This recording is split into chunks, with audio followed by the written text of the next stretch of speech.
ವಿಧಾನಸೌಧದಲ್ಲಿ ಸಿದ್ದರಾಮಯ್ಯ ಏಕಾಂಗಿ ಹೆಜ್ಜೆಯನ್ನ ಇಡ್ತಾ ಇರುವಂತದ್ದು ರಾಜೀನಾಮೆ ಬೆನ್ನಲ್ಲೇ ಇದು ವಾಸ್ತವ ಸ್ಥಿತಿ. ಸಿದ್ದು ಸಿಎಂ ಆಗಿದ್ದಾಗ ಅವರ ಹಿಂದೆ ದೊಡ್ಡ ದಂಡ ಇತ್ತು. ವಿಧಾನಸೌಧದಲ್ಲಿ ಸಿದ್ದರಾಮಯ್ಯ ಏಕಾಂಗಿ ಹೆಜ್ಜೆ ಇಡ್ತಾ ಇದ್ದಾರೆ. ರಾಜೀನಾಮೆ ಬೆನ್ನಲ್ಲೇ ಇದು ವಾಸ್ತವ ಸ್ಥಿತಿ. ಇದು ಸಿದ್ದು ಸಿಎಂ ಆಗಿದ್ದಾಗ ಅವರ ಹಿಂದೆ ದೊಡ್ಡ ದಂಡೆ ಇತ್ತು. ಇಂದು ಸಿದ್ದರಾಮಯ್ಯ ಮಾಜಿ ಸಿಎಂ, ಈಗ ಅವರ ಹಿಂದೆ ಯಾರು ಕೂಡ ಇಲ್ಲ. ಖರ್ಗೆ ನಾಮಿನೇಷನ್ ಸಲುವಾಗಿ ಶಕ್ತಿ ಕೇಂದ್ರಕ್ಕೆ ಸಿದ್ದು ಧಾವಿಸ್ತಾ ಇರುವಂತದ್ದು. ಕಾರಿಡಾರ್ನಲ್ಲಿ ಒಂಟಿಯಾಗಿ ಸಿದ್ದರಾಮಯ್ಯ ಹೆಜ್ಜೆ ಹಾಕ್ತಾ ಇದ್ದಾರೆ. ಹಾಗೆ ಅಧಿಕಾರ ಇದ್ದಾಗ ತಮ್ಮ ಸುತ್ತ ಜನ ಇರ್ತಾರೆ. ಎಲ್ಲರ ಗಮನ ಸೆಳೆದಿರುವಂತಹ ಸಿದ್ದರಾಮಯ್ಯ ಒಂಟಿಯ ನಡಿಗೆ.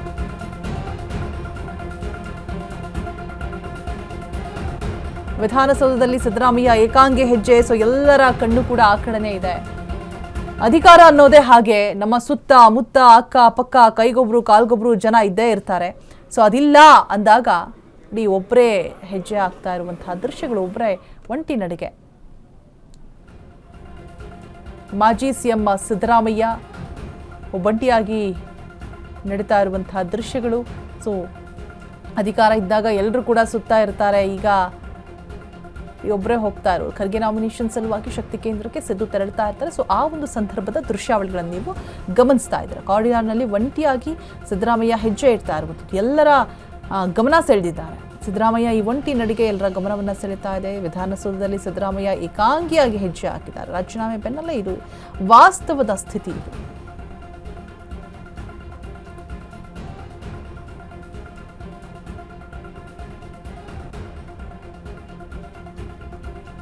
ಅಧಿಕಾರ ಅನ್ನೋದೇ ಹಾಗೆ, ತಮ್ಮ ಸುತ್ತಲೂ ಕೂಡ ಜನರಿರ್ತಾರೆ. ಎಲ್ಲರೂ ಕೂಡ ನಮ್ಮೋರೇ ಅನ್ನಿಸ್ತಾರೆ. ಬಟ್ ಅದು ಕಳ್ಕೊಂಡಾಗಲೇ ನಮ್ಮೋರು ಯಾರು, ನಮ್ಮೋರು ಯಾರಲ್ಲ, ನಮ್ಮ ಜೊತೆಗೆ ಯಾರೆಲ್ಲ ಇದ್ದಾರೆ, ಫೈನಲಿ ನಾವು ಒಬ್ಬರೇ ಅನ್ನುವಂಥದ್ದು ಗೊತ್ತಾಗೋದು ಇಂತಹ ಸಂದರ್ಭದಲ್ಲಿಯೇ. ಬಗ್ಗೆ ಹೆಚ್ಚಿನ ಡೀಟೇಲ್ಸನ್ನು ಕೊಡೋದಕ್ಕೆ ನಮ್ಮ ಪ್ರತಿನಿಧಿ ದೀಪಾ ಕುಕ್ವಾಡ ದೂರವಾಣಿ ಸಂಪರ್ಕದಲ್ಲಿ ಜಾಯಿನ್ ಆಗ್ತಾ ಇದ್ದಾರೆ. ಎಸ್ ದೀಪಾ, ನಿಜಕ್ಕೂ ನೋಡಿದ್ರೆ ಒಂದು ರೀತಿಯಾಗಿ ಬೇಸರ ಅಂತ ಅನ್ಸುತ್ತೆ. ಬಟ್ ದಿಸ್ ಈಸ್ ವಾಸ್ತವ ಅಂತ ಏನು ಹೇಳ್ತಾರೆ ಅದೇನೆ. ರಾಜೀನಾಮೆಯ ಬೆನ್ನಲ್ಲೇ ಸೊ ಈ ರೀತಿಯಾಗಿ ಏಕಾಂಗಿಯಾಗಿ ಹೆಜ್ಜೆನ ಇಡ್ತಾ ಇರುವಂಥದ್ದು ಸಿದ್ದರಾಮಯ್ಯ. ಏನ್ ಹೇಳ್ತೀರಾ ದೀಪಾ ಈ ಬಗ್ಗೆ? ನಿಮಗೆ ಏನ್ ಅನ್ನಿಸ್ತು? ನೇರವಾಗಿ ನೋಡಿರ್ತೀರಾ ನೀವು? ರೋಜಾ, ಅದು ವಾಸ್ತವತೆನೆ. ಯಾಕಂದ್ರೆ ಅಧಿಕಾರ ಇದ್ದಂತಹ ಸಂದರ್ಭದಲ್ಲಿ ಎಷ್ಟು ಜನ ಜೊತೆಗಿರ್ತಾರೆ, ಎಷ್ಟು ಜನ ಹಿಂದೆ ಮುಂದೆ ಓಡಾಡ್ತಿರ್ತಾರೆ. ಯಾಕಂದ್ರೆ ಸಿಎಂ ಸ್ಥಾನದಲ್ಲಿ ಇದ್ದಂತವ್ರು ಅವರು. ಸಹಜವಾಗಿ ಸಿಎಂ ಸ್ಥಾನ ಶಿಫ್ಟ್ ಆಗಿದೆ. ಹಾಗಾಗಿ ಡಿ.ಕೆ. ಶಿವಕುಮಾರ್ ಅವರ ಹಿಂದೆ ಮುಂದೆ ಓಡಾಡುವವರ ಸಂಖ್ಯೆ ಜಾಸ್ತಿ ಆಗಿದೆ. ಇವತ್ತು ಏನು ರಾಜ್ಯಸಭಾ ಚುನಾವಣೆಗೆ ನಾಮಿನೇಷನ್ಗೆ ಅಂತ ಮಲ್ಲಿಕಾರ್ಜುನ್ ಖರ್ಗೆ ಅವರು ಆಗಮಿಸಿದ್ರು ವಿಧಾನಸೌಧಕ್ಕೆ. ಹಾಗಾಗಿ ಅವರು ಇವತ್ತು ಅಂದ್ರೆ ಸಿದ್ದರಾಮಯ್ಯ, ಸಿಎಂ ಡಿ.ಕೆ. ಶಿವಕುಮಾರ್ ಸೇರಿದಂತೆ ಅನೇಕರು ಆಗಮಿಸಿದ್ರು. ಅವರು ಮುಂದೆ ಹೋದ್ರೆ ಇವರು ಹಿಂದೆ ಒಬ್ಬಂಟಿಯಾಗಿ ನಡ್ಕೊಂಡು ಹೋಗುವಂತಹ ಒಂದು ವಿಡಿಯೋ ಇದೀಗ ಸಾಕಷ್ಟು ಸದ್ದು ಮಾಡ್ತಿದೆ. ನೋಡ್ದವ್ರಿಗೆ ಅದು ಅನ್ಸುತ್ತೆ, ಇದು ಅಧಿಕಾರ ಇದ್ದಂತಹ ಸಂದರ್ಭದಲ್ಲಿ ಎಷ್ಟು ಜನ ಮಿನಿಸ್ಟರ್ಗಳು ಅವ್ರ ಜೊತೆ ಬರ್ತಾ ಇದ್ರು, ಶಾಸಕರು ಅವ್ರ ಜೊತೆ ಬರ್ತಾ ಇದ್ರು, ಆದ್ರೆ ಇದೀಗ ಏನು ಇಲ್ಲ ಅಂತ.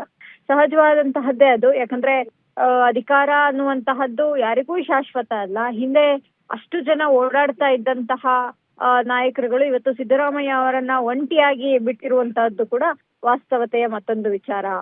ರೋಜಾ, ಇನ್ನೊಂದು ದೀಪ, ನಾನು ಸ್ಕ್ರೀನ್ ಅಲ್ಲಿ ಗಮನಿಸ್ತಾ ಹೋದಾಗ ಮತ್ತೊಂದು ಏನಪ್ಪಾ ಹೈಲೈಟ್ಸ್ ಕಾಣಿಸಿದ್ದು ಅಂತ ಹೇಳಿದ್ರೆ, ಸಿದ್ದರಾಮಯ್ಯ ಮತ್ತೆ ಡಿ.ಕೆ.ಶಿ ಎದುರು ಪಾಸ್ ಆಗ್ತಾರೆ. ಬಟ್ ಆದ್ರೂ ಕೂಡ ಒಬ್ರನ್ನೊಬ್ರು ಮುಖ ನೋಡಲ್ಲ, ಮಾತಾಡಲ್ಲ, ವಿಶ್ ಮಾಡಲ್ಲ. ಹೌದು ಸಿಗ್ತಾರೆ, ಪದೇ ಪದೇ ನೋಡಕ್ಕಾಗತ್ತಾ, ಮಾತಾಡಕ್ಕಾಗತ್ತಾ, ವಿಶ್ ಮಾಡುತ್ತಾ ಅಂತ ಹೇಳ್ಬೋದು. ಆದ್ರೂ ಕೂಡ ಒಂದು ಸ್ಮೈಲು ಅಥವಾ ಮುಖ ನೋಡೋದು ಆಗಿರ್ಬೋದು, ಯಾವುದು ಕೂಡ ಅಲ್ಲಿ ಕಾಣಿಸ್ತಾ ಇಲ್ಲ. ಬೆಳಗ್ಗೆ ಅಂದ್ರೆ ಏನು ಏರ್ಪೋರ್ಟ್ಗೆ ಹೋಗಿ ಬಂದಂತಹ ಸಂದರ್ಭದಲ್ಲಿ ಜೊತೆಗೆ ಹೋಗಿದ್ರು, ಜೊತೆಯಲ್ಲೇ ವಿಶ್ ಮಾಡಿದ್ರು. ಅಲ್ಲೊಂದು ಗಿಡ ನೆಡುವ ಕಾರ್ಯಕ್ರಮದಲ್ಲೂ ಕೂಡ ಅವರು ಜೊತೆಯಲ್ಲೇ ಇದ್ರು.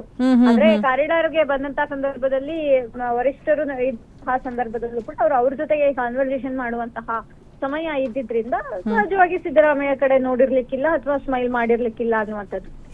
ಅಧಿಕಾರ ಅನ್ನುವಂತಹದ್ದು ಎಲ್ಲರನ್ನೂ ಕೂಡ ಬಿಟ್ಟು ಹೋಗುತ್ತೆ, ಕೆಲವೊಬ್ರಿಗೆ ಬರುತ್ತೆ ಅನ್ನುವಂತಹದ್ದು ಕೂಡ ಈ ಒಂದು ವಿಡಿಯೋ ಅಥವಾ ಇದನ್ನ ನೋಡಿ ಕೇಳ್ಕೋಬೇಕಾಗತ್ತೆ. ರೋಜಾ, ಕರೆಕ್ಟ್ ದೀಪಾ, ಥ್ಯಾಂಕ್ ಯು ತಮ್ಮೆಲ್ಲ ಅಪ್ಡೇಟ್ಸ್ಗಾಗಿ. ಸೊ ಎಲ್ಲರ ಗಮನವನ್ನು ಸೆಳೆದಿರುವಂಥದ್ದು ಸಿದ್ದರಾಮಯ್ಯ. ನಮ್ಮ ಪ್ರತಿನಿಧಿ ಕೂಡ ಅದನ್ನೇ ಹೇಳ್ತಾ ಇದ್ರು. ಅಧಿಕಾರ ಇದ್ದಾಗ ಹಾಗೆ ಹಿಂದೆ ಮುಂದೆ ಎಲ್ಲ ಕಡೆ ಕೈಗೊಬ್ರು ಕಾಲ್ಗೊಬ್ರು ಜನ ಇದ್ದೇ ಇರ್ತಾರೆ. ಬಟ್ ಇದನ್ನೇ ವಾಸ್ತವ ಅಂತ ಹೇಳೋದು ನಿಜಕ್ಕೂ ಕೂಡ ಎಲ್ಲವನ್ನೂ ಕೂಡ ತೆಗೆದುಕೊಳ್ಬೇಕು. ನಿಜವಾಗ್ಲೂ ಆ ರಾಜಕೀಯ ಅನ್ನೋದೇ ಹಾಗೆ. ಅವ್ರು ಎಷ್ಟು ಸ್ಟ್ರಾಂಗ್ ಆಗಿರ್ತಾರೆ ನೋಡಿ, ಎಲ್ಲವನ್ನೂ ಕೂಡ ಸ್ವೀಕರಿಸೋದಕ್ಕೆ ಸಜ್ಜಾಗಿರ್ತಾರೆ. ಏನು ಕೇರ್ ಮಾಡ್ತಾ ಇಲ್ಲ, ಹೋಗ್ತಾ ಇದ್ದಾರೆ. ಬಟ್ ಇದನ್ನು ನಾವುಗಳು ನೋಡಿದಂಥ ಸಂದರ್ಭದಲ್ಲಿ ಹೇಗಲ್ವಾ ಅಂತ ನಮಗೆ ಆಶ್ಚರ್ಯ ಅಂತ ಅನಿಸುತ್ತೆ. ಬಟ್ ಇದೇ ವಾಸ್ತವ, ಇದೇ ನಿಜ. ಇದೆಲ್ಲವನ್ನು ಕೂಡ ಸ್ವೀಕರಿಸುವಂತಹ ಆ ಒಂದು ಮನಸ್ಥಿತಿಯನ್ನು ನಾವು ಉಳ್ಳವರಾಗಿರ್ಬೇಕಷ್ಟೇನೆ. ನೋಡೋಕೆ ಇಷ್ಟು ಬೇಸರ ಆಗುತ್ತೆ, ಇಷ್ಟು ಕಠಿಣವಾಗಿದೆ. ಬಟ್ ಅದನ್ನು ಫೇಸ್ ಮಾಡೋರಿಗೇನೆ ಗೊತ್ತು ಅದು ಹೇಗಿರುತ್ತೆ ಅಂತ ಹೇಳ್ಬಿಟ್ಟು. ನಿಜಕ್ಕೂ ಗ್ರೇಟ್ ಅಂತ ಹೇಳ್ಬೋದು ನಮ್ಮ ಅನ್ನರಾಮಯ್ಯ ಅಂತ ಹೇಳಿದ್ರೆ ತಪ್ಪಾಗೋದಿಲ್ಲ. ಆ್ಯಂಡ್ ಇನ್ನೊಂದೇನಪ್ಪ ಅಂತ ಹೇಳಿದ್ರೆ, ಡಿ ಕೆ ಶಿವಕುಮಾರ್ ಆಗಿರ್ಬೋದು, ಸಿದ್ದರಾಮಯ್ಯನವರಾಗಿರ್ಬೋದು, ಮಾರ್ನಿಂಗ್ ಜೊತೆಗೆ ಹೋಗಿರ್ತಾರೆ. ಗಿಡ ನೆಡುವಂಥ ಕಾರ್ಯಕ್ರಮ ಇರುತ್ತೆ. ಜೂನ್ 5 ಆಗಿರೋದ್ರಿಂದ, ಪರಿಸರ ದಿನಾಚರಣೆ ಆಗಿರೋದ್ರಿಂದ ಒಂದು ಕಾರ್ಯಕ್ರಮದಲ್ಲಿ ಇಬ್ಬರು ಕೂಡ ಜೊತೆಲೇ ಭಾಗಿಯಾಗಿರ್ತಾರೆ, ನಗಾಡ್ಕೊಂಡು ಮಾತಾಡಿರ್ತಾರೆ. ಫೈನ್. ಬಟ್ ಇಲ್ಲಿ ಎದುರು ಬದುರಾದಂತಹ ಸಂದರ್ಭದಲ್ಲಿ ನೋಡಿ, ಡಿ ಕೆ ಶಿ ಮತ್ತು ಸಿದ್ದರಾಮಯ್ಯ ಇಬ್ಬರು ಕೂಡ ಎದುರು ಬದ್ರು ಸಿಕ್ಕರು ಕೂಡ ಮುಖಾನೂ ನೋಡಲ್ಲ, ಮಾತು ಆಡ್ಸಲ್ಲ, ಒಂದು ಸ್ಮೈಲು ಕೊಡಲ್ಲ, ಒಂದು ವಿಶ್ಯೂ ಮಾಡೋದಿಲ್ಲ. ಸೊ ಇದು ಕೂಡ ಒಂದು ರೀತಿಯಾಗಿ ರಾಜಕೀಯ ಬೆಳವಣಿಗೆಗಳು, ಕೋಲ್ಡ್ ವಾರ್ಗಳು ಏನೆಲ್ಲ ನಡೀತಾ ಇದೆ, ನಮಗೆ ಈ ಹಿಂದೆ ಸಿದ್ದರಾಮಯ್ಯ ಅಷ್ಟು ಸುಗಮವಾಗಿ ಬಿಟ್ಕೊಟ್ಟಿದ್ದಂಥ ಒಂದು ಏನು CM ಸ್ಥಾನವನ್ನು ಅದೆಲ್ಲ ನೋಡಿದಾಗ ಹೊಗಳ್ತೀವಿ. ಈ ಥರ ಚಿಕ್ಕ ಪುಟ್ಟದನ್ನು ಅಬ್ಸರ್ವ್ ಮಾಡಿದಂಥ ಸಂದರ್ಭದಲ್ಲಿ ಏನೋ ಇದೆ, ಹೌದು ಇಲ್ಲೂ ಕೂಡ ಮನಸ್ತಾಪ ಇದೆ, ಕೋಲ್ಡ್ ವಾರ್ ಇದೆ ಅಂತ ಅನ್ನುವಂಥದ್ದು ಸ್ಪಷ್ಟವಾಗಿ ಕಾಣಿಸುತ್ತೆ. ಅಷ್ಟೇನೆ ಬಿಟ್ಟರೆ